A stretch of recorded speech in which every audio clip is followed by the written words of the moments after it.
পৃথিবীর সবচাইতে সুখী দেশ ফিনল্যান্ডের শিশুরা। আমাদের দেশে শিশুদের মতো 4 বছর বয়সেই স্কুলে ভর্তি হয় না। সেখানে বাচ্চাদের প্রাথমিক শিক্ষা শুরু করে 7 বছর বয়সে এবং এটা চলতে থাকে 16 বছর বয়স পর্যন্ত।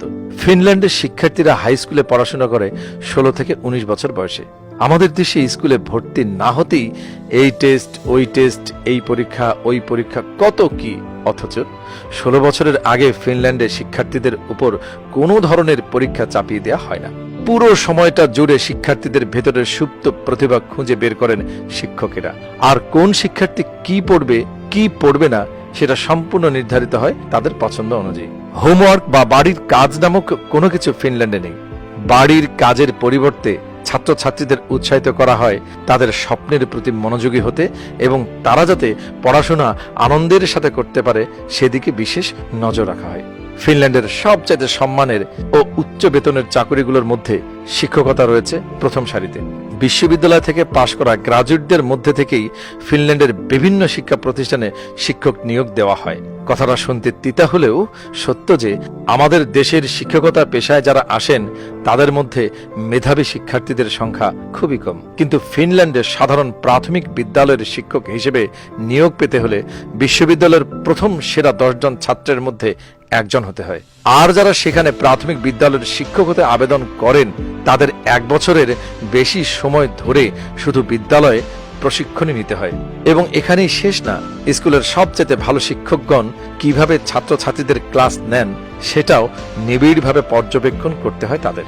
শুধুমাত্র ক্লাস নেবার উপযুক্ত হবার পরেই তাদের ক্লাস নিতে দেওয়া হয়, আর এভাবেই ছেড়ে দেওয়া হয় না তাদের।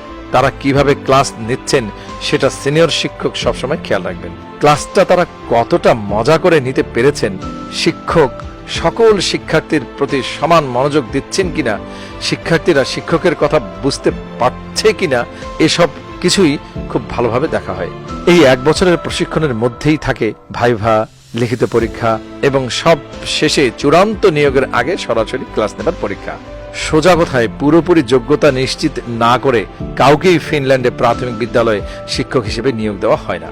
চূড়ান্ত ফলাফলের পর প্রতি 100 জনের সেরা 10 জনকে নিয়োগ দেওয়া হয় প্রাথমিক বিদ্যালয়ের শিক্ষক হিসেবে। বাকিদের মধ্যে পরের সেরা প্রার্থীরা সুযোগ পান হাই স্কুল এবং কলেজে শিক্ষকতা করার। আর সব শেষে যারা থাকেন তারা সুযোগ পান বিশ্ববিদ্যালয়ের শিক্ষক হবার।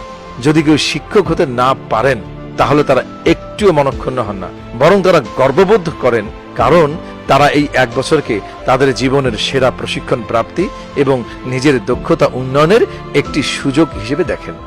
আর এ কারণেই ফিনল্যান্ড পৃথিবীর অন্যতম সেরা একটি শিক্ষা ব্যবস্থা হিসেবে বিবেচিত হয়ে থাকে। একটি দেশ ও জাতিকে উন্নয়নের শীর্ষে নিতে হলে প্রয়োজন উন্নত শিক্ষা ব্যবস্থার। বিশ্বের শিক্ষায় এক্ষেত্রে অনন্য দৃষ্টান্ত স্থাপন করেছে ফিনল্যান্ড। আমাদের বাংলাদেশে কি আদৌ কোনোদিন ফিনল্যান্ডের মতো উন্নত শিক্ষা ব্যবস্থা আশা করা যায়? আপনাদের মূল্যবান মতামত আমাদের কমেন্ট বক্সে জানানোর অনুরোধ রইল।